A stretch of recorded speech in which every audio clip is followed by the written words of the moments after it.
All right.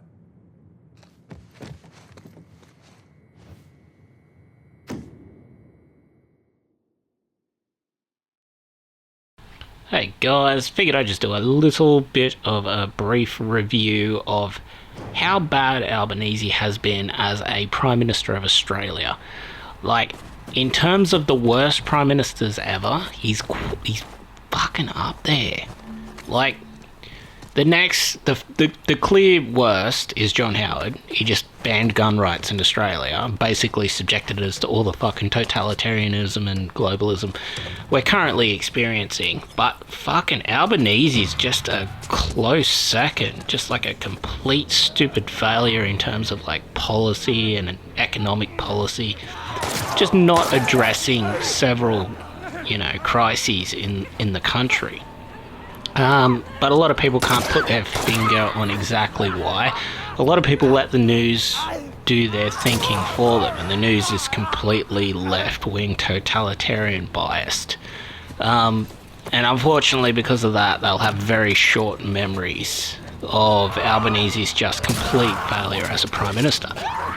So I figured, let's just go through a short list of Albanese's greatest hits in his time in office, and how he's probably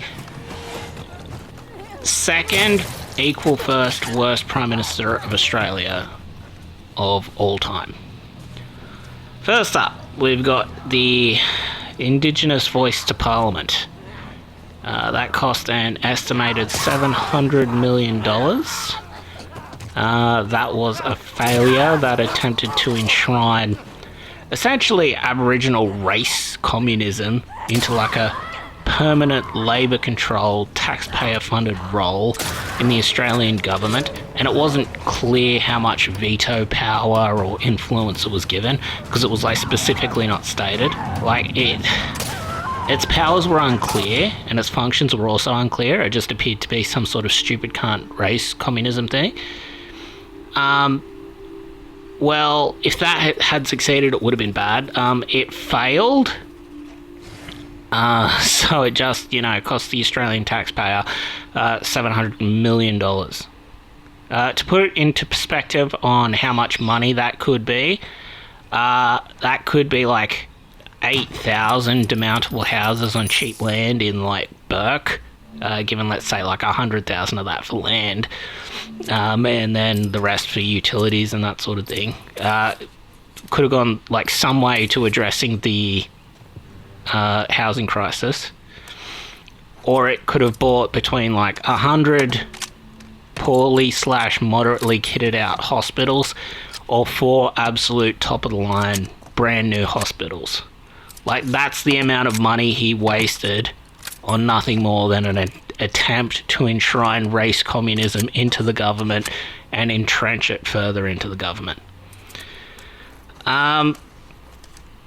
You may notice that 8,000 demountable houses on cheap land, with the, they're small, tiny houses, but hey, if you're homeless, it's better than fucking nothing.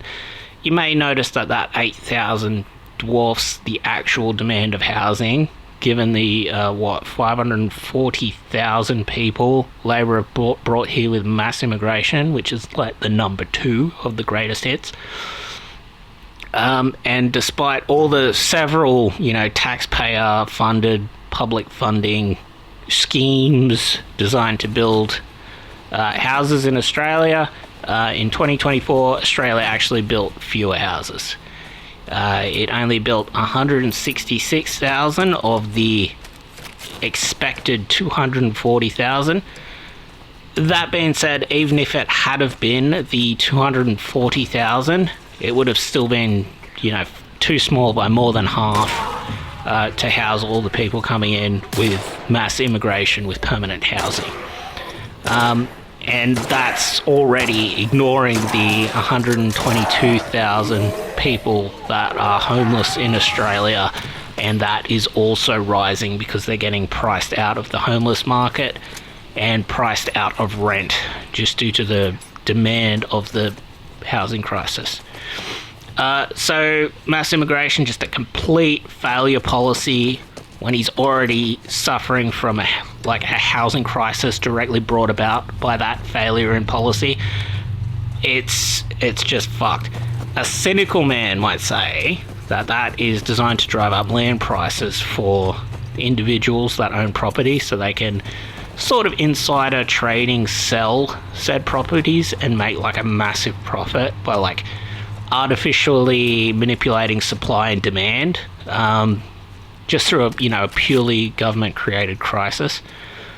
Like, by driving up demand as high as possible with mass immigration, like just the supply of people that need housing, and then like lowering the supply as much as possible, even given all the the corruption in the funds that are given to these fucking government institutions to build housing, affordable housing, that are like failing and just like not meeting their quotas. Given all that, it just looks like corruption. Like, that in the process of all of that, it just condemns the homeless in Australia just to more homelessness. It pretty much is saying that number is just going to increase just due to the, simply not addressing the crisis. And we're importing more individuals, and we don't have the housing for them. So we're probably just importing more people, which are, likely from third world nations anyway, but we're importing them. We don't have housing for them. We're just going to be importing them to be homeless, basically. It should be mentioned that, homelessness and, destitution obviously has several knock-on effects. It obviously makes you more mentally ill. It obviously increases your dependence on illegal drugs, drug use, alcohol abuse, crime. It all stacks, right? And then in addition to that, you've got your min-maxing of absolute dog shit policies with his beer tax as well. So he's making the situation as bad as he possibly can, making people turn to drugs and alcohol, and then he's putting an additional tax on the alcohol. Like, it's just fucking evil. And like, if all that weren't bad enough, and in my opinion it qualifies for criminal negligence and treason to Australia, quite frankly, it may also result in, just stabbings, murder, assault, rape, the whole lot of it. Like, if you're condemning families and women to essentially crime, that number's just going to go up. And like, all of this is just, Albanese is just completely complicit with, in my opinion, just through all this policy. And if that weren't, all bad enough, the makeup of the immigrants they are mass importing as well is really bad. Like, I think it was like fucking 2,500 people moved to Australia and given benefits, where like radicalized Gazans who, elected Hamas. So you've got radicalized Islamists in Australia, 2,500 of them. Any one of them could be a fucking ticking time bomb for terrorism. Since 2012, the number of Afghanis in Australia has doubled, roughly 35,000 more of them. Afghanis, you might know, are run by the Taliban. Taliban pretty much legalized both child marriage, which is directly pedophilia, which, doesn't mesh with our Western Australian values, and they've legalized things like stonings. Under the Taliban, you're pretty much guaranteed to get away with domestic abuse, marital rape, all that sort of shit. Just absolutely trash. And then, if that weren't enough, recently, Albo tried to, grant a further 26,000 Afghanis visas and just basically put them on welfare in Australia as well. Just a complete drain on public funding and a complete drain on the taxpayer, and you don't get anything out of it. No offense to these Afghanistani people, but Muslims in general, as shown by studies done in the UK, they are never net tax contributing. In addition to that, you can't properly screen for terrorists when you're importing them. So you could just be importing people that are just going to do car attacks and kill 20 people at a time and traumatize thousands of others through family and witnesses and first responders and all that sort of shit. So you could just be importing all that for fucking no net gain whatsoever. 2021, a census found there were 18,000 Somalis living in Australia, with more than half of those in Victoria alone. So, that's Dan fucking Andrews, that totalitarian cocksucker that bankrupted his entire state with his COVID response. Oh, and he was very friendly with the Chinese Communist Party, and the latest, new pandemic scares were in Victoria. So make of that what you will. It looks like a bunch of weird, complicit, insider shit with the Chinese Communist Party designed to take down Australia, in my opinion. But that would, be pretty much pure conspiracy theory on my part. As mentioned before, the 540,000 increase in migration under Labour, just competing for jobs, that will drive down prices, especially in unskilled labour, which will just essentially destroy Australia in terms of classes. You're just basically importing a slave class and condemning the working class here of unskilled workers to, basically a slave class, along with all the, brown people who are importing, and basically condemning to be slaves, homeless slaves, perpetual renter class. In addition to all that shit, he has directly attacked free speech in Australia with a hate speech bill. He got it through on the second attempt, due to the first attempt basically being mass protested with a petition. A bunch of people directly contacted MPs, and the first attempt was successfully voted down. And then with his, communist retarded cunt MPs, voted it through in a second sneak attempt that no one realised was going on, and they snuck it through without a debate at all, without limiting the powers of it all. So, directly attacked free speech, directly put through a policy and a law no Australian in their right mind will ever consent to. $22 billion in taxpayer money for green energy. Green energy can't cut it. They're essentially trying to destroy the coal industry, and the knock-on effect of that is the energy crisis. Recently it was stated that electricity in Australia is going to go up by another 9%. So basically making us poorer. He's not addressing the housing crisis, he's not addressing the immigration crisis, and he's not addressing the energy crisis at all.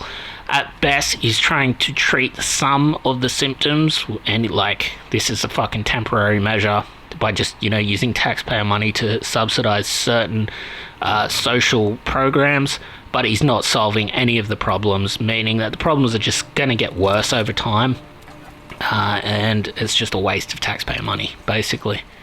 Instead of using the taxpayer money to give people directly money, like attempting to, partially solve the symptoms, instead of solving the problems are just going to get worse, and eventually the amount of taxpayer money they have that they are just giving to people is going to run dry, because the problem is going to be bigger than the amount of money that they're taxing out of the Australian population, basically.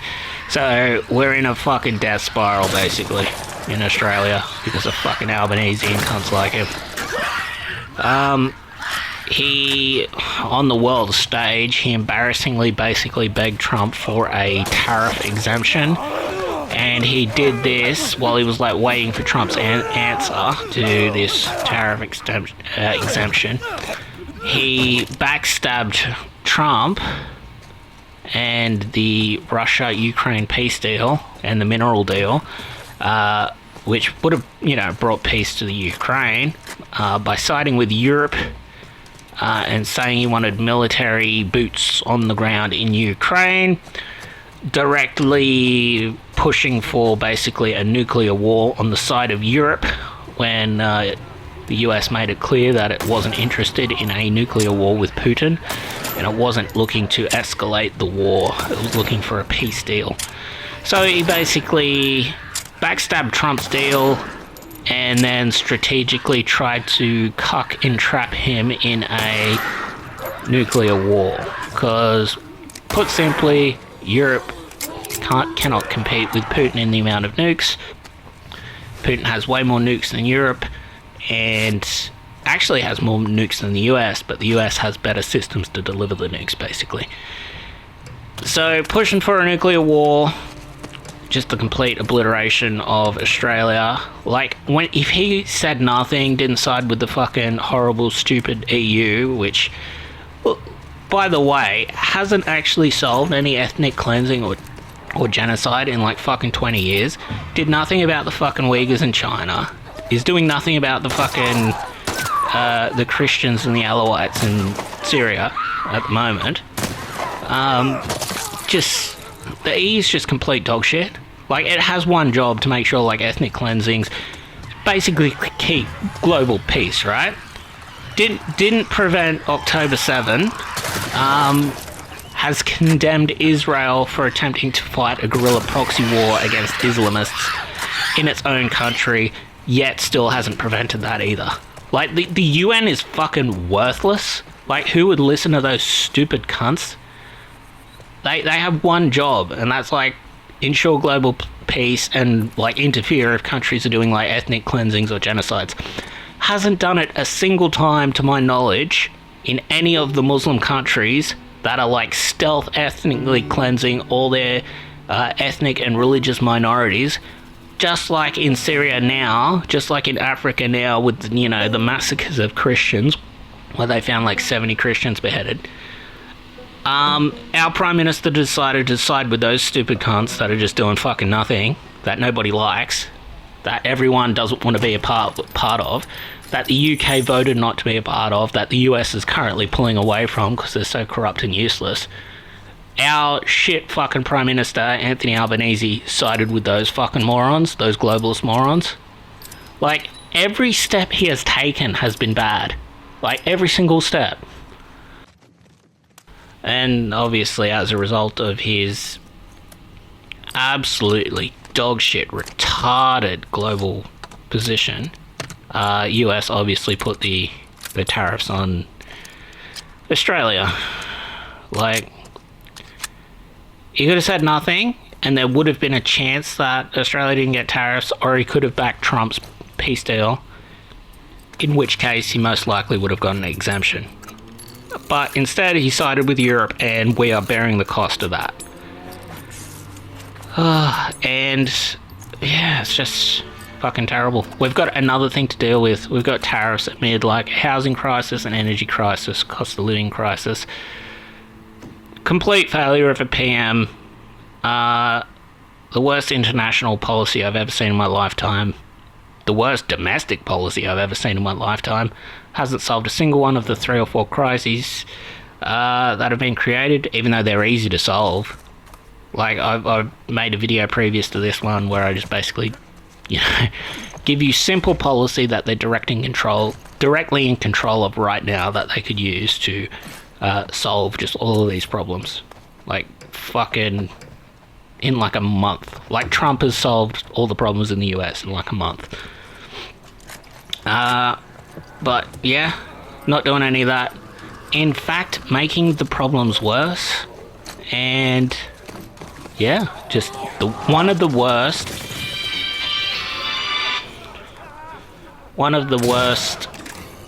prime ministers of all time. Easily. Probably tied equal worst with John Howard, who was an allegedly conservative, but more likely than not controlled opposition, globalist prime minister that banned gun rights in Australia. Basically banned Australia's Second Amendment right, despite massive corruption in police and pretty totalitarian speech laws as well. Like, just absolute fucking terrible. Absolutely fucking terrible. But yeah, that's good old Albanese. If you vote Labor, hell, at this point, even if you vote Liberal, you're probably fucking retarded. Yeah, you're just voting to make shit worse. There's a bunch of polls that say Australians and all that sort of shit are pro-mandate, pro-leftist totalitarianism, that sort of deal. I don't fucking believe them. I think it's just because Australian media is pretty controlled. But yeah, worst prime minister of since Howard, but yeah, fucking absolutely terrible prime ministers. And we've got to be really careful, because the situation in the UK at the moment appears to be Nigel Farage, who was everyone's great hope with the Reform Party to block Islamist mass immigration and all that sort of shit, reduce immigration. He appears to be controlled opposition as well, even though everyone sort of was backing him. And it seems to be this way after he threw that other bloke, what was his name, Lowe, under the bus. And Lowe is just outright, he's stated he wants to reduce mass immigration. He views it as an absolutely terrible thing. And he's deliberately trying to reduce it. And Farage has said some fucking really creepy things on record about appeasing Muslims.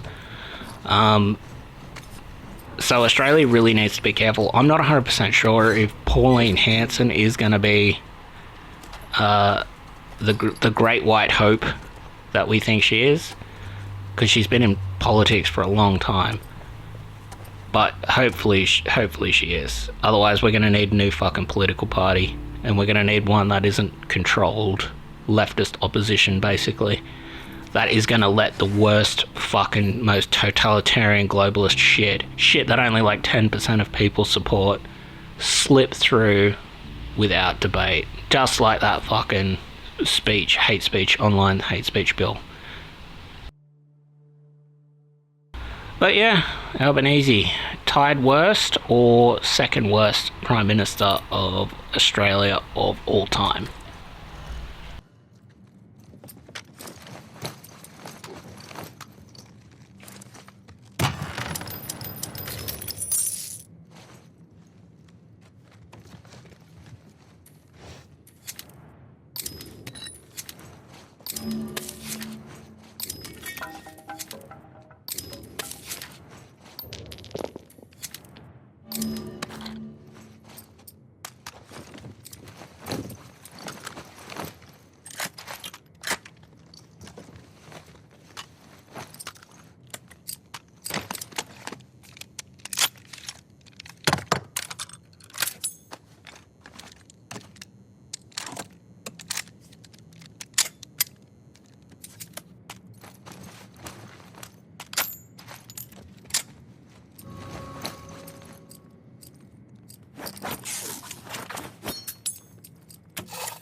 We're coming for you!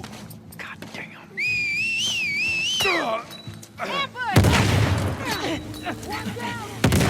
Damn it! Down! Get down!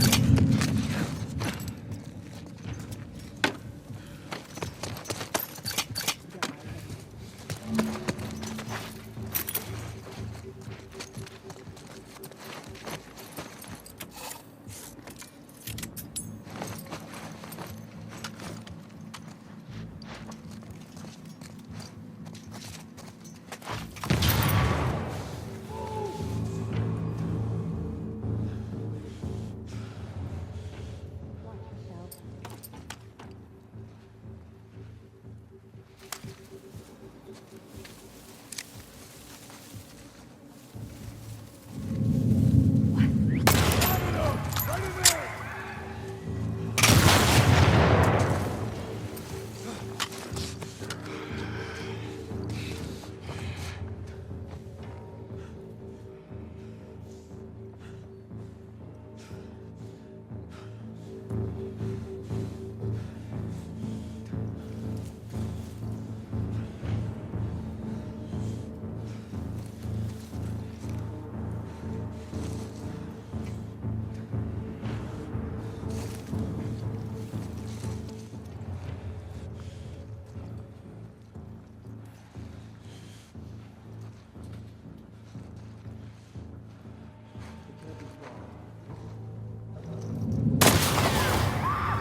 Get down!